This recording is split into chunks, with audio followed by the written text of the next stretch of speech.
रेशमपुर नाम का एक गांव था जिसमें नवनाथ और रमा रहते थे। एक दिन शहर से उनकी पोती रूही गांव में छुट्टियों के चलते कुछ दिन रहने आती है। एक दिन नवनाथ अपनी पोती को गांव के मेले में ले जाते हैं, जहां पर रूही कठपुतली वाले का खेल देखने की जिद करती है। अरे वाह दादाजी, दादाजी वो देखो, वहां पर पपेट शो चल रहा है। मैंने इसके बारे में किताबों में ही पढ़ा है। आज मुझे इसे रियल में देखना है दादाजी। अरे रूही बिटिया, वो कठपुतली वाला है और उसका तमाशा चल रहा है। चलो, अगर तुम्हें उसका खेल देखने की इतनी ही इच्छा है तो हम दोनों साथ में जाकर देखेंगे। बचपन में मुझे भी कठपुतली का नाच देखना बड़ा पसंद था। ऐसी बात है क्या दादाजी? फिर तो और मजा आएगा। ये रूही और नवनाथ वो कठपुतली का नाच देखने जाते हैं और रूही खूब मजे लेती है और खुश होती है। अगले दिन जब वो गांव में खेलने निकलती है, तभी वो उसी मैदान में आती है जहां पिछली रात मेला लगा था। आज वो मैदान एकदम सुनसान सन्नाटे से भरा हुआ था, मानो कल उसमें जान थी और आज वो बेजान हो चुका हो। कल ये मैदान कितना जगमगा रहा था और आज कितना खाली और सुनसान हो गया है। अरे वो तो एक कठपुतली है। रूही को उस मैदान में एक कठपुतली जमीन पर पड़ी हुई दिखाई देती है। वो उसे उठाकर देखती है और बहुत खुश होती है। वाह, ये कठपुतली तो मेरी डॉल से भी ज्यादा सुंदर है। कल मुझे उस कठपुतली वाले अंकल से एक कठपुतली लेने का मन था, लेकिन मैं उस भीड़ में उनसे नहीं मांग पाई। लेकिन अब मुझे कठपुतली मिल चुकी है और अब मैं इसे अपने साथ ही रखूंगी हर वक्त। रूही बड़े ही प्यार से उस कठपुतली को घर पर ले आती है और अपने पास ही रखती है। अरे रूही बिटिया, अब खाना खाते समय तो इसे बगल में रखो। कब तक इसे अपनी गोदी में लेकर घूमती रहोगी लाडो? दादी जी, ये मेरी जान बन चुकी है। मुझे ये बहुत पसंद है और अब मैं इसे खाना खिलाऊंगी। खाएगी ना तू चिंकी? चिंकी? ये चिंकी कौन है बिटिया रानी? चिंकी इसका नाम है, मैंने रखा है दादाजी। लेकिन उस रात जब रमा को अचानक से प्यास लगती है, तब वो पानी पीने उठती है और देखती है कि रूही की लाई हुई कठपुतली कमरे में चल फिर रही है। और ये सब देखकर रमा के होश उड़ जाते हैं। ये क्या, ये कैसे हो सकता है? इसका मतलब ये कठपुतली कोई साधारण कठपुतली नहीं है। नहीं, तुमने मुझे मेरे रूप में देख लिया। अब तुम्हें मरना होगा। रूही जाओ, अपनी दादी को मार दो। ठीक है चिंकी, अब मैं तुम्हारी कठपुतली बन चुकी हूँ और तुम जैसा बोलोगी मैं वैसे करूंगी। ये हुई ना बात। रूही पूरी तरह उस भूतिया कठपुतली के द्वारा सम्मोहित हो चुकी थी, या यूं कहो कि एक प्रकार से वो उसकी ही कठपुतली बन चुकी थी। जैसे वो रूही को नचा रही थी, वैसे ही रूही उसके इशारों पर नाच रही थी। रूही अपनी ही दादी को मार देती है और अगले दिन नवनाथ को लगता है कि रमा को सिर पर चोट लगने से वो मरी है, जबकि रूही ने ही उसका सिर फोड़ा होता है। ये क्या हो गया रमा तुम्हें? तुम मुझे छोड़कर नहीं जा सकती हो रमा। ओ रमा, आंखें खोलो ना अपनी रमा। रमा, रूही बिटिया, तुम्हारी दीदी नहीं रही। संभालिए अपने आप को दादाजी, मैं हूं ना। अब रमा की मौत के बाद नवनाथ पूरी तरह टूट चुका था। वो ना तो कुछ ठीक से खाता न ठीक से पीता, जिस कारण उसकी तबीयत भी खराब सी रहने लगती है। एक दिन जब वो घर की सफाई करके कठपुतली चिंकी को दूसरे कमरे में रखता है, तब वो बाद में देखता है कि वो फिर से उसी कमरे में वापस रखी हुई है जहां से उसने उसे उठाया था। अरे, ये कैसे हो सकता है? मैंने इस कठपुतली को अभी दूसरे कमरे में रखा था, लेकिन ये वहां से यहाँ कैसे आ गई फिर से? मुझे तो कुछ समझ नहीं आ रहा। रूही भी नहाने गई है, फिर किसने लाया है इसे यहाँ पर? क्या हुआ दादाजी, क्यों अकेले में बड़बड़ा रहे हो? अरे रूही बिटिया, वो मैंने तुम्हारी इस चिंकी को अंदर के कमरे में रखा था, लेकिन ये फिर से यहाँ बाहर आ गई, न जाने कैसे।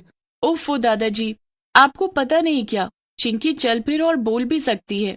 क्या? ये तुम क्या कह रही हो बिटिया? डर गए ना आप? अरे दादाजी, मैं तो मजाक कर रही थी। अब आप ही बताइए, भला कोई कठपुतली एक जगह से दूसरी जगह चलकर जा सकती है क्या? नहीं ना, आप ही इसे फिर से यहाँ पर रखकर भूल गए होंगे। आपकी उम्र भी हो गई है और दादी जी के जाने के बाद आप थोड़े खोए खोए से भी हो।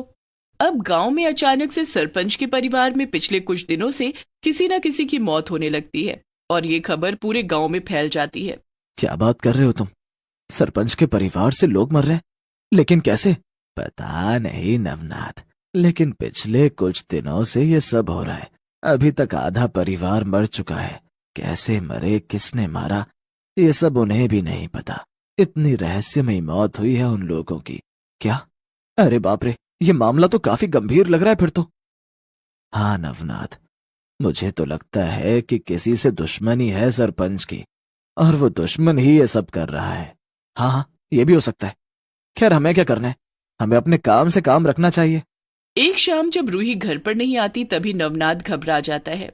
अरे, ये रूही बेटिया कहाँ रह गई? 3 बजे की खेलने गई है, अभी तक घर वापस नहीं लौटी। कहीं कुछ हुआ तो नहीं उसके साथ? नहीं नहीं, शुभ शुभ बोल नवनाथ, भगवान मेरी पोती को सही सलामत रखे। फिर कहाँ गई होगी रूही?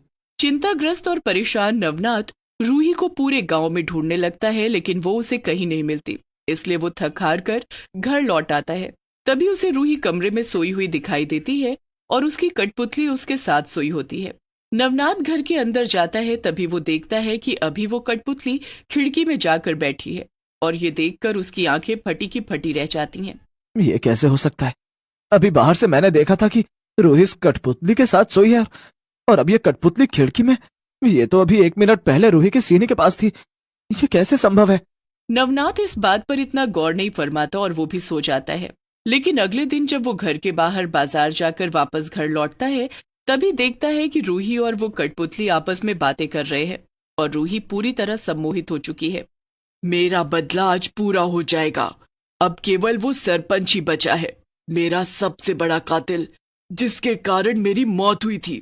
आज तुम उसे मारोगी, समझी तुम रूही? हाँ चिंकी, मैं समझ चुकी हूँ। तो फिर शुभ काम में देरी कैसी, चलो उसकी जान लेने। नवनाथ ये सब देखकर एकदम चौंक जाता है और उसके हाथ पांव ठंडे पड़ जाते हैं।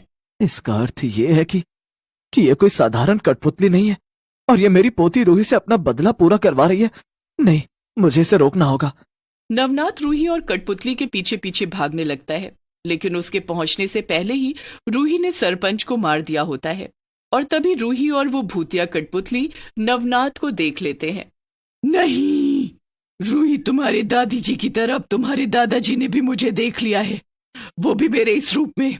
अब तुम्हें अपने दादाजी को भी उसी प्रकार मारना होगा जैसे तुमने मेरे कहने पर अपनी दादी को मारा था। ठीक है चिंकी, जैसा तुम कहो। रूही नवनाथ को मारने जाती है, लेकिन तभी नवनाथ अपनी जान बचाते हुए वहां से भागने लगता है। रुक जाओ, तुम बचकर नहीं निकल सकते, तुम्हें आज मरना ही होगा नवनाथ। नवनाथ भागते भागते एक पेड़ पर चढ़ जाता है और रूही आगे निकल जाती है। रूही और भूतिया कठपुतली नवनाथ को ढूंढ नहीं पाते। बाल बाल बच गया मैं, लेकिन अब मुझे चौकन्ना रहकर जल्दी से बाबा जी के पास जाना होगा। वही अब मुझे इस दुविधा से बाहर निकाल सकते हैं। नवनाथ बाबा के पास जाता है और बाबा को सब कुछ बता देता है। तभी बाबा उसे सारी सच्चाई बताते हैं। जितना तुमने मुझे बताया उसके मुताबिक सारी जांच मैंने कर ली है, और मुझे सब पता चल चुका है नवनाथ। क्या पता चल चुका है बाबा जी, बताइए ना। ये बात कई सालों पहले की है। हमारे गांव में एक छोटी लड़की थी जिसने सरपंच और उसके परिवार वालों को सोने और हीरे की तस्करी करते हुए पकड़ लिया, और तभी उस लड़की को यह भी पता चला कि सरपंच ने ही उसके माता पिता को मारकर उनके पैसे लिए हैं। फिर वो लड़की जाकर पूरे गांव को ये सब ना बताए, इसीलिए सरपंच और उसके परिवार ने उस लड़की को मार दिया। लेकिन उस लड़की के मरने के बाद उसकी आत्मा उसके साथ हमेशा रहने वाली कठपुतली में कैद हो गई, और उसी कठपुतली को तुम्हारी पोती रूही मेले के मैदान से उठा लाई। क्या? हाँ नवनाथ, और अब उस कठपुतली ने रूही को अपनी कठपुतली बना दिया है, और वो रूही को सम्मोहित करके उसके जरिए अपना बदला ले चुकी है, और अब वो रूही के साथ रहकर ही सारे इंसानों को भी परेशान करेगी। तुम्हारी बीवी रमा ने कठपुतली को बोलते हुए देख लिया था, इसीलिए कठपुतली के आदेश को सुनकर रूही ने रमा की जान ले ली, और अब वो तुम्हारी भी लेगी, क्योंकि तुमने भी उस कठपुतली को उसके भूतिया रूप में देख लिया है। क्या? नहीं नहीं, ऐसा नहीं हो सकता। कुछ तो उपाय बताइए बाबा जी, मुझे खुद को और अपनी पोती को उस भूतिया कठपुतली के जाल से बाहर निकलना है। उसके लिए मात्र एक उपाय है कि तुम शिव जी के भभूत को अपने माथे पर लगा लो और रात भर उनका नाम जपो, जिसके बाद तुम पर कोई बुरी शक्ति वार नहीं कर पाएगी। क्या? सच में? नवनाथ ने वही किया जो बाबा ने कहा, और अगले दिन जब वो घर गया तभी रूही उस पर वार करने आई, लेकिन वो उस पर वार ही नहीं कर सकी, और बदले में वो भूतिया कठपुतली ही जलने लगी और सम्मोहित हुई रूही अब इतने दिनों बाद अपने होश में लौट आई। छोड़ूंगी नहीं, मैं तुम्हें नहीं छोड़ूंगी। रूही और नवनाथ दोनों उस दिन के बाद गांव छोड़कर शहर चले जाते हैं और वहीं रहने लगते हैं।